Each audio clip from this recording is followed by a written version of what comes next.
Dear students, we are learning the chapter resources.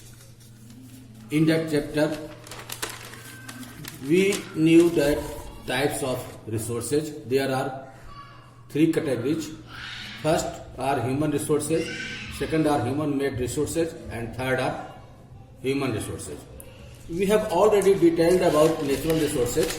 Now we are going to detail about human-made resources. Then what is human-made resources? तो students हमने क्या हम लोगों ने types of resources में हम लोग तीन तरह के रिसोर्सेज के बारे में देखे थे, कौन कौन कैटेगरी में हम लोग बताए थे कि फर्स्ट है नेचुरल रिसोर्सेज, सेकंड है ह्यूमन मेड रिसोर्सेज और थर्ड है ह्यूमन रिसोर्सेज। तो हम लोगों ने नेचुरल रिसोर्सेज को देख लिया था। अब हम देखेंगे ह्यूमन मेड रिसोर्सेज। ठीक है, सेकंड है human made resources. Sometimes natural substances become resources only when their original form has been changed. For example, iron ore was not a resource until people learned to extract iron from it.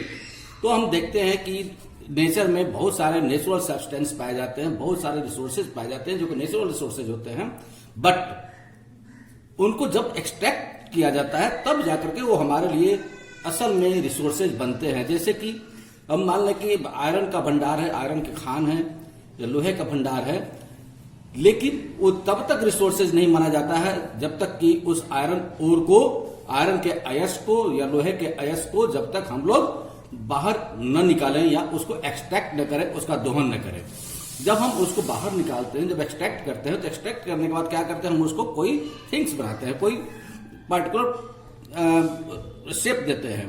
तो जब हम shape देते हैं तो वो iron हमारे लिए resources का काम करता है, जो कि जिसको कि हम लोग कहते हैं ह्यूमन मेड रिसोर्सेज, यानी आयरन और नेचर में पाया जाता है और उस आयरन और से हम लोग कोई दूसरा रूप उसको दे करके कोई दूसरी सब्सटेंस या दूसरी टेकल्स कुछ और चीजें बना देते हैं, जो कि हमारे लिए एक रिसोर्स का काम करता है, एक संसाधन का काम करता है। People use natural resources to make buildings, bridges, roads, machinery and vehicles which are also called human made resources. Suppose जो नेचुरल रिसोर्सेज होते हैं उसको क्या करते हैं, जो पीपल होते हैं उससे कई सारी चीजें बनाते हैं, जैसे कि सीमेंट हो गया, ब्रिज बनाने के लिए आयरन हो गया, रोड बनाने के लिए रॉक्स हो गया, मशीनरी बनाने के लिए आयरन हो गया, या व्हीकल्स बनाने के लिए आयरन, स्टील, कॉपर, एनीथिंग कुछ भी हो गया। तो ये तब तक रिसोर्सेज नहीं है जब तक कि वो ओर है, और जब हम उसको रूप धारण कर देते हैं, दूसरा रूप बना देते हैं, जैसे कि बिल्डिंग बना दिए, ब्रिजेज बना दिए, रोड्स बना दिए, मशीनरी बना दिए, व्हीकल्स बना दिए, जो कि हमारे जरूरत की चीजें होती हैं, और इस प्रकार से ये हमारे लिए रिसोर्सेज बन जाते हैं। बिल्डिंग्स, रहने के लिए बिल्डिंग्स जरूरी है, ब्रिजेज किसी भी रिवर वगैरह को पार करने के लिए जरूरी है, रोड्स व्हीकल्स को चलने के लिए जरूरी है। तो ये रोड्स जो है हमारे लिए रिसोर्सेज और स्रोत है। मशीनरी, किसी भी प्रोडक्ट को प्रोडक्शन करने के लिए मशीनरी की जरूरत पड़ती है, व्हीकल्स हमें चलने के लिए जरूरी होता है। तो इस प्रकार से हम लोग इसको मैन मेड रिसोर्सेज कहते हैं। नेक्स्ट आता है ह्यूमन रिसोर्स। जिस प्रकार से रिसोर्सेज ह्यूमन मेड रिसोर्सेज है, उसी प्रकार से हम खुद अपने आप में एक रिसोर्स है, यानी ह्यूमन भी, मानव भी एक अपने आप में रिसोर्स है, एक स्रोत है। कैसे? People can create knowledge, skill and technology. Okay, knowledge, skill and technology. तो पीपल क्या है? जो पीपल होते हैं वो क्या करते हैं, अपने आप में एक नॉलेज और स्किल या टेक्नोलॉजी को अपने आप में समाहित किए हुए होते हैं। So people are also human resources. इसलिए पीपल भी जो है वो ह्यूमन रिसोर्सेज है, वो मानव संसाधन है। ठीक है, क्योंकि मानव के पास क्या है, नॉलेज, स्किल है, टेक्नोलॉजी है, टेक्नोलॉजी की जानकारी है, और उसके द्वारा वो किसी चीजों का इन्वेंशन कर सकता है या किसी चीज को बना सकता है। ठीक है, education and help in making people A valuable resource, और उसको और भी नॉलेज, स्किल को या टेक्नोलॉजी को, पीपल के नॉलेज, स्किल और टेक्नोलॉजी को और भी बढ़ाया जा सकता है। कैसे? एजुकेशन और हेल्थ को सही रूप दे करके। अगर मनुष्य को एजुकेशन दी जाए, उसका स्वास्थ्य अच्छा रहे, तो वो क्या करेगा, एक वैल्यूएबल रिसोर्स, मूल्यवान संसाधन बन जाएगा, क्योंकि उसकी जो भागीदारी होगी संसाधनों के निर्माण में बहुत अधिक हो जाएगी। एजुकेशन के द्वारा उसका स्किल और नॉलेज बढ़ जाएगा। स्वास्थ्य यानी हेल्थ ठीक रहेगा तो उसको काम करने में मन लगेगा। Improving the quality of people's skill so that they are able to create more resources is known as human resource development. Okay, तो पीपल की क्वालिटी, उसकी गुणवत्ता को बढ़ा करके, पीपल्स स्किल जो भी है, जो मनुष्य की स्किल है, जो क्षमता है, उसकी क्वालिटी को और अधिक बढ़ा करके एक रिसोर्स को अधिक योग्य बनाया जा सकता है, और इस रिसोर्स को ही ह्यूमन रिसोर्स डेवलपमेंट के नाम से जाना जाता है, यानी मानव संसाधन विकास, यानी मानव संसाधन विकास के रूप में इसको जाना जाता है। ठीक है, नेक्स्ट हमारा टॉपिक आता है कंजर्विंग रिसोर्सेज। कंजर्विंग मीन्स उसको बचा, किसी भी चीज रिसोर्स को बचा करके रखना, उसका संरक्षण करना, ठीक है, सुरक्षा करना। ठीक है, तो कंजर्विंग रिसोर्सेज बहुत जरूरी है, रिसोर्सेज को बचा कर रखना बहुत जरूरी है भविष्य के लिए। ठीक है, using resources carefully and giving them time to get renewed is called resource conservation. तो रिसोर्स कंजर्वेशन या संसाधन का संरक्षण क्या होता है कि जो भी रिसोर्सेज हमारे नेचर में हैं उसका केयरफुली यूज करना। ठीक है, केयरफुली यूज करना, ध्यानपूर्वक यूज करना, और उसको रिन्यू होने के लिए इतना कम से कम टाइम देना चाहिए ताकि वो रिसोर्स फिर दोबारा रिन्यू हो सके या पुनः अपने रूप में आ सके। या फिर मान लो कि एक जगह लकड़ी का यूज किए, कम से कम इतना समय तो दो कि वहां पे फिर दूसरा पेड़ उग सके, या पेड़ बन, कोई प्लांट जो है वो पेड़ बन सके, ट्री बन सके। ठीक है, balancing the need to use resources and also conserving them for the future is called sustainable development. It can be done by reducing consumption, recycling and reusing things. ठीक है, अब सस्टेनेबल डेवलपमेंट एक नया word आप लोगों के लिए मिला। ये क्या होता है सस्टेनेबल डेवलपमेंट? सस्टेनेबल डेवलपमेंट होता है, सस्टेनेबल डेवलपमेंट मीन्स विकास, और सस्टेनेबल मीन्स निरंतर या संरक्षक के रूप में विकास, सुरक्षा के साथ विकास। ठीक है, या सतत विकास। ठीक है, तो balancing the need to use resources, जो भी रिसोर्स को यूज करने की जरूरत हमें है उसके लिए एक बैलेंसिंग होना चाहिए, एक संतुलन होना चाहिए। सपोज पेपर बनाने के लिए हमें पेड़ की आवश्यकता है, जंगलों से पेड़ हमने काटा, लेकिन हमें एकाएक इतने पेड़ नहीं काट लेने चाहिए कि पूरा पेड़ ही खत्म हो जाए। और जब सारे पेड़ खत्म हो जाएंगे तो फिर नेचर में इम्बैलेंस हो जाएगा, हमें सांस लेने के लिए हवा भी शुद्ध नहीं मिल पाएगी। ओके, तो इसलिए नेचर में हमेशा बैलेंस होना चाहिए। ठीक है, दूसरी चीज कि पेड़ों की कटाई हो कोई दिक्कत नहीं है, लेकिन उस जगह पे पेड़ दूसरे लगाए जाएं ताकि नेचर में बैलेंस बना रहे। नेक्स्ट आता है sustainable development aim at taking care of future generation.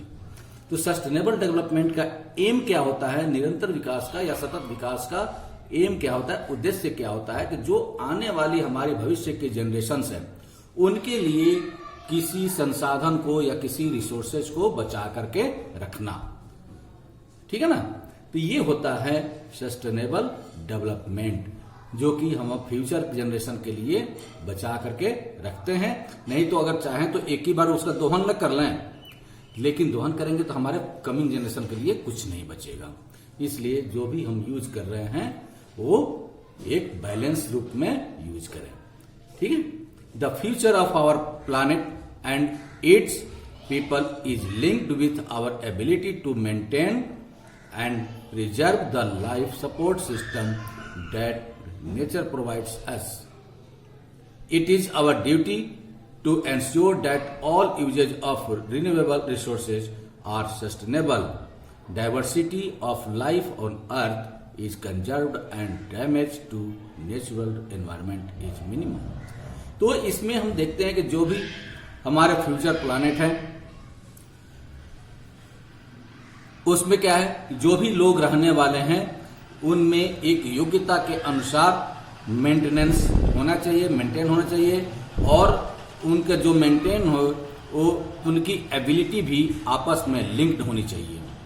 और लाइफ सपोर्ट सिस्टम जो भी है, लाइफ सपोर्ट सिस्टम जो भी लाइफ सपोर्ट सिस्टम है, जो भी जीवन के लिए जरूरी सिस्टम है, तंत्र है, उसको क्या किया जाना चाहिए, प्रिजर्व किया जाना चाहिए। प्रिजर्व मीन्स संरक्षित किया जाना चाहिए, ताकि लाइफ सपोर्ट सिस्टम जो भी है जिसकी वजह से जीव जंतु या जानवर या मनुष्य जिंदा रहते हैं, उन रिसोर्सेज का प्रिजर्व किया जाना चाहिए। ठीक है, उनका संरक्षण करना चाहिए, जो कि नेचर के द्वारा प्रोवाइड किया जाता है, जो प्रकृति के द्वारा प्रोवाइड किया जाता है रिसोर्सेज, उनका संरक्षण किया जाना चाहिए, उनको प्रिजर्व किया जाना चाहिए। It is our duty to ensure that all usages of renewable resources are sustainable. Diversity of life on earth is conserved and damage to natural environment is minimum. और जो भी रिन्यूएबल रिसोर्सेज है, renewable resources ये नहीं कि हमने use किया तो आज यूज कर लिया, कल फिर वो रिन्यू होकर के दोबारा पैदा हो गया, ऐसा नहीं होता है। उसके लिए भी कुछ टाइम टेकिंग होता है, तो हमें उस टाइम टेकिंग होता है, इसलिए हमें उसको रिन्यू होने के लिए भी थोड़ा समय देना होगा। ठीक है, ये नहीं कि आज हमने काटा पेड़ को और फिर कल उग गया, तो ऐसा तो संभव नहीं है। उसके लिए कुछ समय चाहिए, तो वो समय हमें देना पड़ेगा, तब जाकर सस्टेनेबल डेवलपमेंट होगा। और डाइवर्सिटी पृथ्वी पे या अर्थ पे बहुत सारे डाइवर्सिटीज पाई जाती है, विभिन्नताएं पाई जाती हैं, उसको कंजर्व करना चाहिए, कंजर्व करना पड़ेगा। जैसे कुछ एनिमल्स हैं जो कि एक्सटिंक्ट हो गए हैं, या कुछ एनिमल्स एंडेंजर्ड में चले गए हैं, तो जो एंडेंजर्ड में चले गए हैं उनको कम से कम कुछ बचाना, नहीं तो एक तरह से एंडेंजर्ड में गए, एंडेंजर्ड से वो एक्सटिंक्ट हो जाएंगे। तो इस तरह से उनको बचा करके रखना, जो कि नेचुरल एनवायरनमेंट के लिए जरूरी है, और नेचुरल एनवायरनमेंट में को डैमेज होने से बचाना चाहिए और बचाना पड़ेगा। और जो जिन चीजों से डाइवर्सिटी के द्वारा या डाइवर्सिटी या जिन चीजों के यूज से नेचुरल एनवायरनमेंट को हानि हो, उसका यूज मिनिमम किया जाना चाहिए। ठीक है, नेक्स्ट आता है प्रिंसिपल ऑफ सस्टेनेबल डेवलपमेंट। तो सस्टेनेबल डेवलपमेंट का प्रिंसिपल क्या होना चाहिए? Respect and care for all forms of life.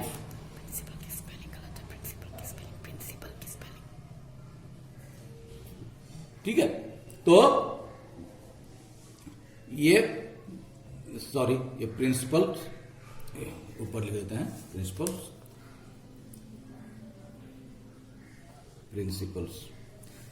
Okay, principles of sustainable development. Respect and care for all forms of life.